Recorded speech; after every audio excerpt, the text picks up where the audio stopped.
em Ação. Bom, internautas, navegantes, estamos ao vivo com mais um programa Aliciados e Alicianos em Ação. Programa que é de responsabilidade da Comissão dos Aliciados do Sindipetra RJ, cujo um dos membros é o nosso professor Ivan Luiz. Tudo bem, professor? Tudo bem, graças a Deus. Mais uma semana vitoriosa. Com certeza. Né? Uma semana onde o povo brasileiro foi contemplado, tá certo? Com uma nomeação brilhante que houve na Voz do Brasil, do nosso querido, estimado, doutor Antônio Modesto da Silveira, né? E nós estamos tendo um prazer muito grande aqui hoje, não? Esse é Bambambam. Você conhece, não conhece? Muito. E tenho muito orgulho, sinceramente, em estar na presença do próprio. Tenho muito orgulho de dividir espaço aqui com ele, que é um companheiro fantástico e muito nos incentiva o nosso trabalho aqui da Rádio e da TV Petroleira. Colaborador fraterníssimo nosso, sempre propondo excelentes pautas, sempre trazendo pessoas importantes, com assuntos importantes, enfim. É fantástico e eu acho que justiça foi feita, porque é uma pessoa que tem toda, né, pelo conjunto da obra, é uma pessoa que tem todo o gabarito para desenvolver, né, a função que a ele foi confiada. Seja bem-vindo a esse programa, querido Modesto, mais uma vez, é sempre um orgulho tê-lo conosco. Meu caro, boa noite para você e para todo mundo, e quero dizer o seguinte: se você recebe esse tratamento é porque dá esse tratamento e merece. Vocês, não só você, Randall, Ivan, como também todos os seus ouvintes. De maneira que eu tenho o maior prazer e orgulho em estar cooperando com vocês sempre que vocês solicitam, ou que até que eu sinta vontade de surgir alguma coisa também. Mas você sabe o que eu sinto, se você me permite elaborar um pouquinho? Claro. Eu sinto que você, Modesto, por vocação é advogado, por vocação é jurista, mas, né, dá de 10 a 0 muito jornalista que está por aí, né, e tem também o prazer pelo jornalismo, pela comunicação, e o desenvolveria de forma brilhante e desenvolverá sempre que quiser, porque você está sempre, né, na vanguarda, né, das boas pautas, sempre na vanguarda dos bons assuntos, trazendo assuntos de interesse relevante, enfim, né, desenvolveria com muita tranquilidade a profissão de jornalista aí. Se já não desenvolveu, né? Porque eu estou falando aqui, mas... Na verdade, eu desenvolvi no passado, desde muito jovem, desde o jornalismo estudantil e mais tarde até profissional por algum tempo. Mas a ditadura interrompeu muito a minha carreira. É uma das carreiras que eu admiro e que até exerci por um tempo relativamente curto.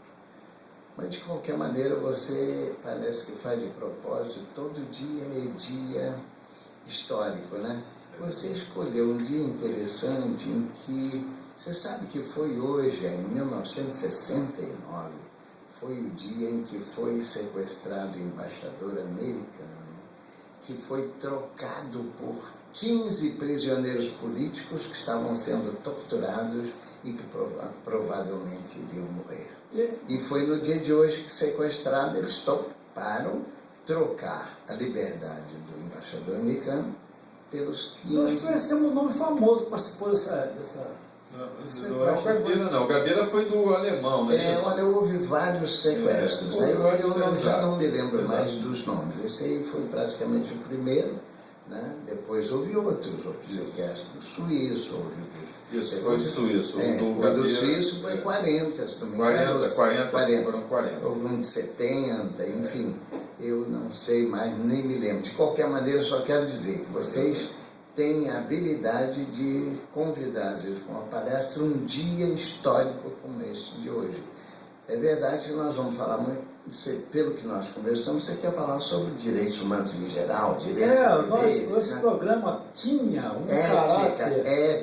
um caráter conclusivo, com relação aos paraísos fiscais, né? O Modesto pediu vamos até que fizesse um caráter conclusivo. Então, eu gostaria muito de dar um caráter conclusivo, ele fazer as suas conclusões com relação... conclusões finais, e depois nós temos que entrar um pouquinho na ética, nessa inteligente decisão tomada pelo governo, né? Em criar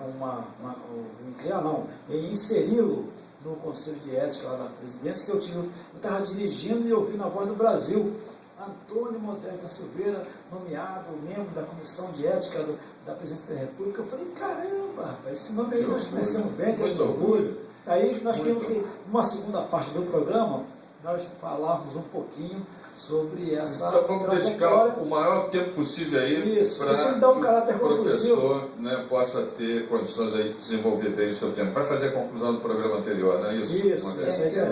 Faça a pergunta que quiser e eu gatilho aí. Não, é porque nós estamos trabalhando, coincidentemente, sobre a questão da ética. Isso. Não é? E aquela questão dos corsários, do corso, daquele documento, né, que era autorizado pela estrutura da época, e aí a ética da época permitia, porque a ética tem isso, né? Também. A ética está muda no tempo e no espaço também. Não muda de maneira de 180 graus, não, mas um certo número de graus para um lado ou para o outro muda, até no espaço até. Digamos, alguma coisa que é ética hoje no Brasil pode não ser no Japão, né?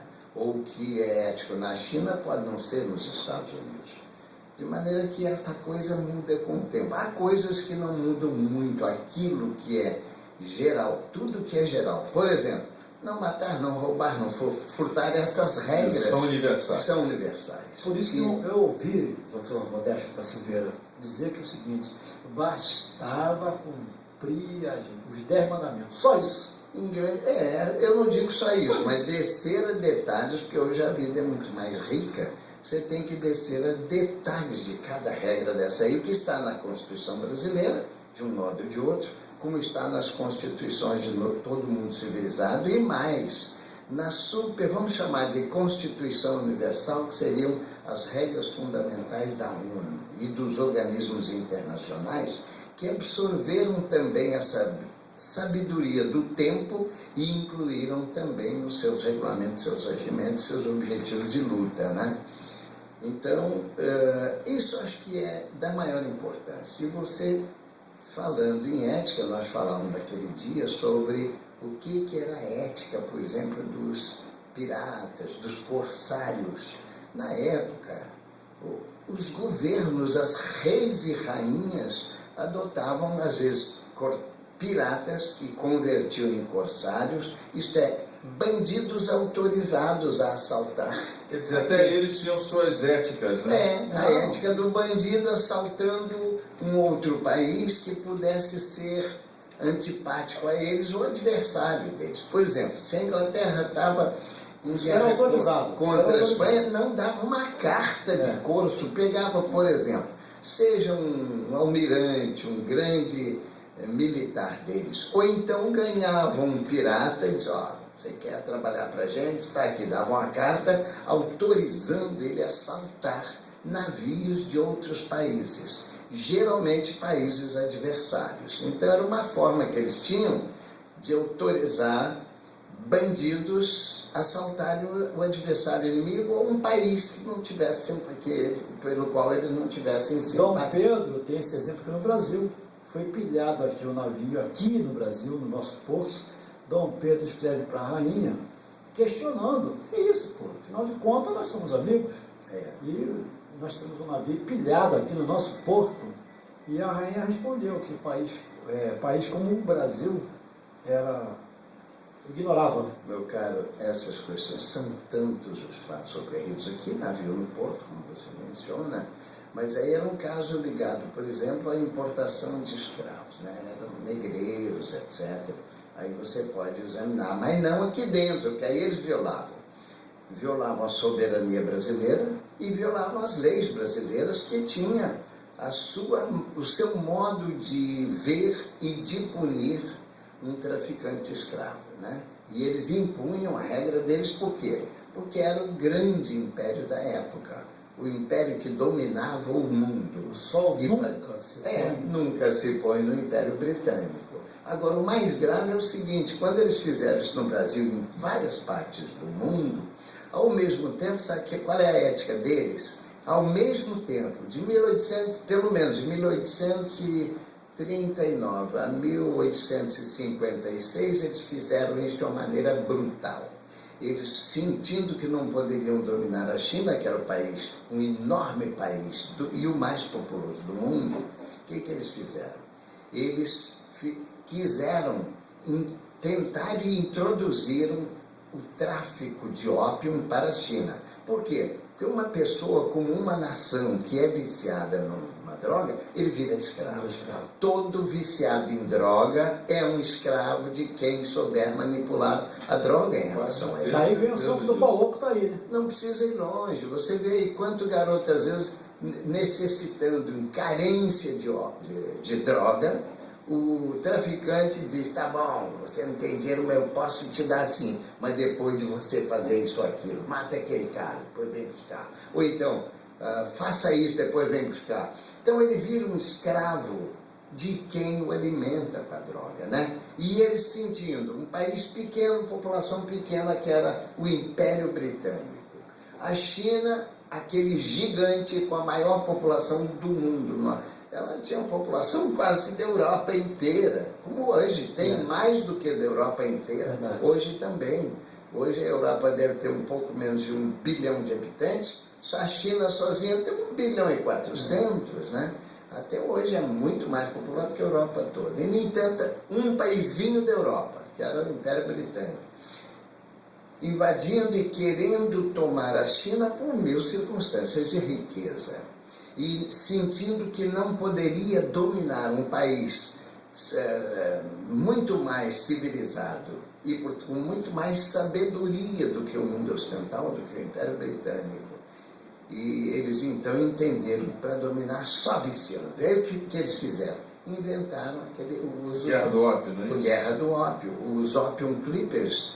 E a Guerra do ópio, eles transportavam de países que produziam muito ópio, inclusive a região da Índia, etc., e levavam para lá, vendiam a preço barato, até viciar. Quando o povo vicia, você já viu. A política dominadora. Aí, claro, aí eles impõem um preço e impõem a dominação. Não importava o imperador, ou até mesmo a imperatriz, eventualmente, da China, tentando combater os Opium Clippers, aí os Clippers e a potência britânica passou a bombardear a cidade da costa da China para mostrar, se não aceitar o nosso ópio, o nosso vício, nós destruiremos o país de vocês, destruiremos todos os portos, etc. E a China, que tinha sido o inventor da pólvora, muitos séculos antes, acabou, mas não desenvolveu a pólvora para matar. Não desenvolveu para festejar. Faziam festas no ar com a pólvora utilizada só para enfeitar o céu e fazer festa. A Europa, ao contrário, quando importou a pólvora da China, importou e viu que ela explodia, então dá para explodir quartéis, navios, qualquer coisa, e explodir também todos os palácios na época, todos aqueles, tudo que eles tivessem de adversário poderiam explodir. E logo depois desenvolveram um canhão que acabou sendo usado contra a própria China, né? Contra a própria China, e a China, quando sentiu que seria destruída pelos canhões ingleses, acabaram aceitando a dominação concreta do canhão para não matarem o seu povo. E com isso viciou, até imperadores foram viciados. Até imperadores se viciaram no ópio, na droga, e viraram escravos dos ingleses, até que uma reação com o tempo, um século e tanto depois, mais de um século depois, o povo e os intelectuais, os políticos foram entendendo e acabou na libertação, na luta entre Chiang Kai-shek e Mao Tse-tung. É toda uma história mais recente que já vem de meados uma do revolução século. cultural, né? Isso, tudo isso. Uma revolução já lá por volta de 1920 em diante, quando eles aprenderam um problema novo, uma solução nova, que seria a socialização, a humanização das coisas. Aí você conhece, quem nos ouve certamente conhece, quem não conhecer vai estudar, vai ver como ocorreu essa evolução histórica lá na China, e inclusive o desenvolvimento da China, que é hoje o país que há cerca de 40 anos mais se desenvolve no mundo e tem a maior taxa permanente de desenvolvimento. Às vezes, enquanto o Brasil, os Estados Unidos, que é um modelo ocidental de império, desenvolve a vez 1, 2, 3... Conseguiu chegar a patamares de 8%, 9%. Não, eles chegaram a 12%. 8% é o mais baixo que eles conseguem. Eles têm conseguido agora até 7%. Às vezes eles até diminuem de propósito, porque o desenvolvimento muito rápido também cria problemas. Tá? Então eles querem continuar no seu desenvolvimento razoavelmente bom, melhor que o mundo, mas não querem muito para não criar problemas novos. Mesmo assim, com toda a pressão, o mínimo que eles conseguiram desenvolver nesses últimos 40 anos é em torno de 7, 7 e pouco por cento. E, em geral, 8, 10, 12% a cada ano continuamente. Por isso esse país, que era, digamos, quem acompanha a estatística vê, a China não há, olha, há 15, 20 anos atrás, a China era um dos países de menor renda per capita do mundo e tinha ele devia estar lá em 20º lugar. Só agrário, né? Vem de 20 para 19, 18, 17, hoje é a segunda maior economia do mundo.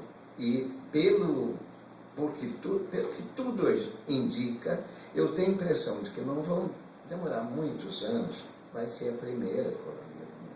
Se tudo continuar como a gente está vendo, os Estados Unidos desenvolvendo uma pequena taxa variável, 1, 2, 3, 4%. Né? Já está muito bom quando chega a 4%.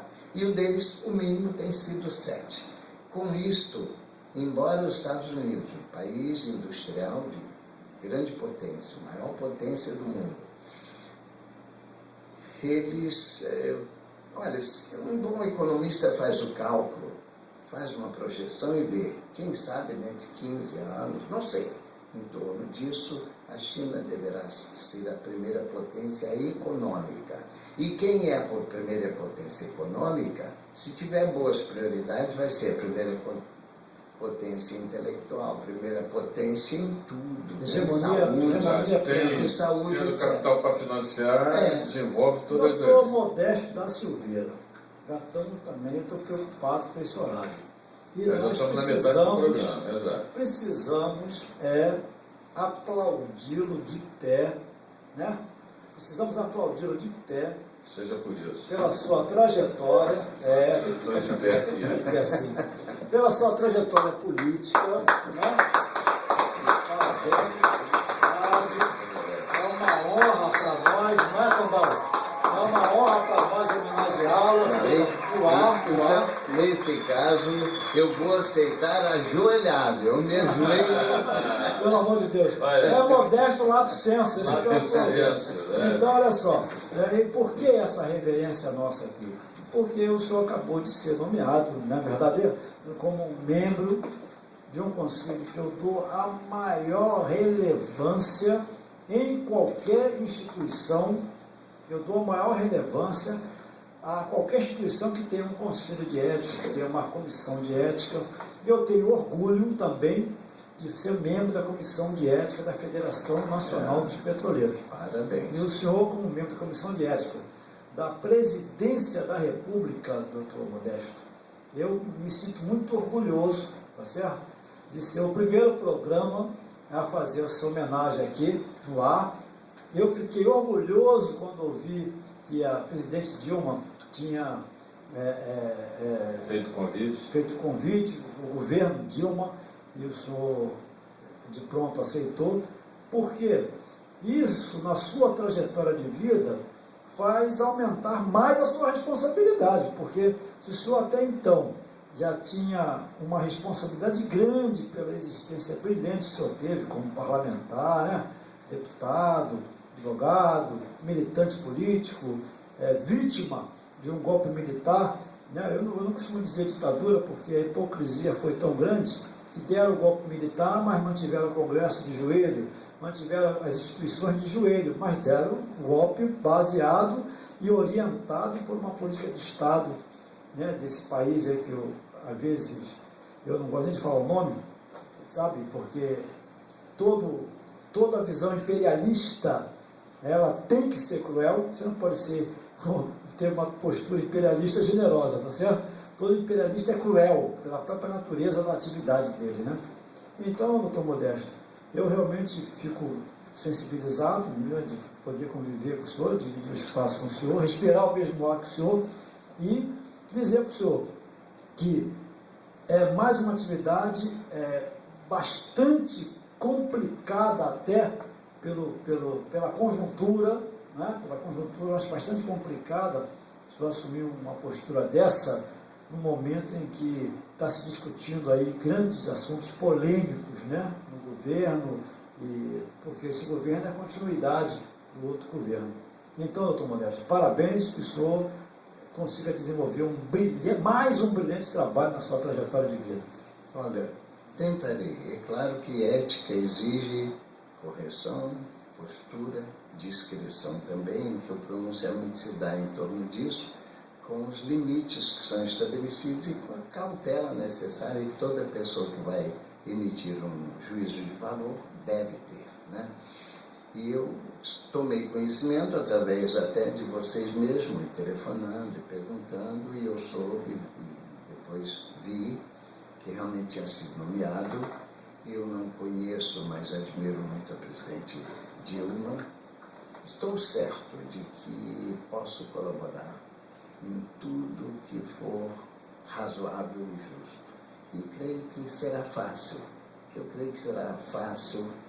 Agora, precisa, é claro, de ajuda de pessoas também que informem, que possam dar opinião sobre tudo, sobre as coisas convenientes ao país e à sociedade, né? Tudo que interessar ao Brasil num sentido patriótico e ao povo brasileiro num sentido humanístico. Cada um de nós tem o mesmo dever. E eu tenho agora redobrado esse dever e vou tentar cumpri-lo corretamente, porque tenho o maior respeito e admiração pela presidente Dilma também. E estou aqui às suas ordens. E certamente, depois de examinar o regimento, os limites desse trabalho, eu ficarei mais habilitado para dar informação. Mas eu já tenho, em princípio, alguma coisa, estou dizendo esta coisa.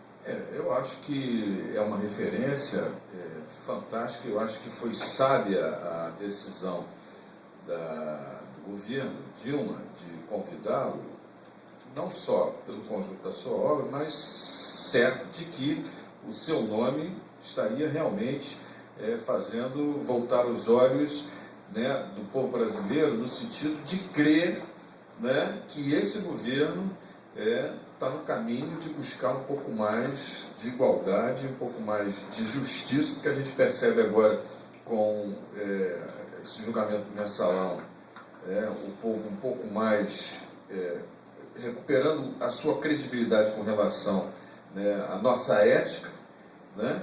E, enfim, são coisas que com certeza vão nos deixar cada vez mais seguros de que a gente está no caminho certo, né? Da democracia, né? da justiça e, claro, da ética. Então, eu acho que a gente está respirando, né, uma fase bastante otimista, né, em ver algumas coisas. Espero que né, promissor, que a novela do Mensalão ela tenha um final realmente digno, né, e que isso dê espaço para que a Comissão de Ética cada vez mais busque a ética que esse país precisa. A gente sabe que a gente precisa corrigir muita coisa por aí, e eu tenho certeza que você vai ajudar, Modesto, né, com a sua, né, experiência, né, com a sua grandiosidade, com a sua percepção, a gente a trilhar cada vez mais um caminho, né, rumo a um país mais ético e mais justo. Bem, obrigado. E é claro que vou tentar cooperar com os meus companheiros da comissão. e com a presidência da República o melhor que a gente puder dar, que eu puder dar nesse sentido.